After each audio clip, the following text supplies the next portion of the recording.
జై శ్రీరామ్ అంటా ఉన్నారు కదా. What is the origin of జై శ్రీరామ్? దాని యొక్క ప్రారంభం ఏంటి? ఎక్కడి నుంచి ప్రారంభమైంది? జై అంటే వర్ధిల్లాలి, రామ్ అంటే రాముని యొక్క ఆలోచనలు కానీ రాముని విధి విధానాలు వర్ధిల్లాలని చెప్తాను. నేను అడుగుతా ఉన్నాను, ఏంటి దాని ప్రారంభం ఏంటి? రామాయణంలో, ఒరిజినల్ వాల్మీకి రామాయణంలో ఎక్కడైనా జై శ్రీరామ్ అనే పదం ఉందా? ఒకవేళ అలా ఉందని మీరు చూపిస్తే నేను చెప్పడానికి సిద్ధమే. ఒరిజినల్ వాల్మీకి రామాయణంలో జై శ్రీరామ్ అనే పదం లేదు. మరి ఎక్కడి నుంచి వచ్చింది జై శ్రీరామ్? తెలియదు, కానీ జై శ్రీరామ్ అనాలి, నేను అన్నాను కాబట్టి నువ్వు కూడా అనాలని చాలా మంది ఫోర్స్ చేస్తున్నారు. ఈ ప్రశ్న కేవలం ఉపేంద్ర గారికి మాత్రమే కాదు, ఈ జవాబు నేను ప్రతి ఒక్కరికి కూడా అందించాలని ఆశపడుతున్నాను. ఎక్కడి నుంచి వచ్చింది? దాని యొక్క ఆరిజిన్ ఏంటి? ఎక్కడి నుంచి ఉత్పన్నమైంది? నేను చెప్తున్నా కదా. 1980లో రామానుజన్ అనే ఆయన ఒక టీవీ సీరియల్ తీశాడు. ఆయన రామాయణం అనే దాని మీద టీవీ సీరియల్ తీశాడు.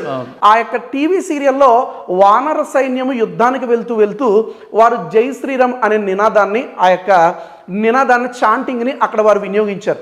అక్కడ మొట్టమొదటిగా జై శ్రీరామ్ అనే పదాన్ని మనం అక్కడే విన్నాం.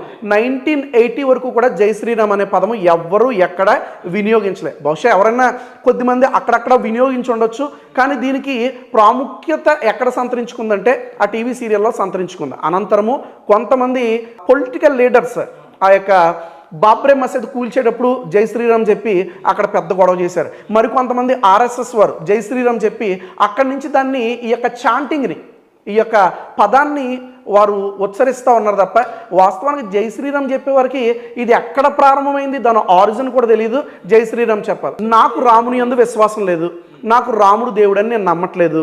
రాముడు అంటే ఎవరో కూడా బహుశా నాకైతే తెలుసు, చాలామందికి రాముడు ఏంటో కూడా తెలియదు. అలాంటప్పుడు నాతో జై శ్రీరామ్ చెప్పించడం వల్ల మీకు వచ్చిన ఉపయోగం ఏంటి? ఏదో మీ దురద తీరత తప్ప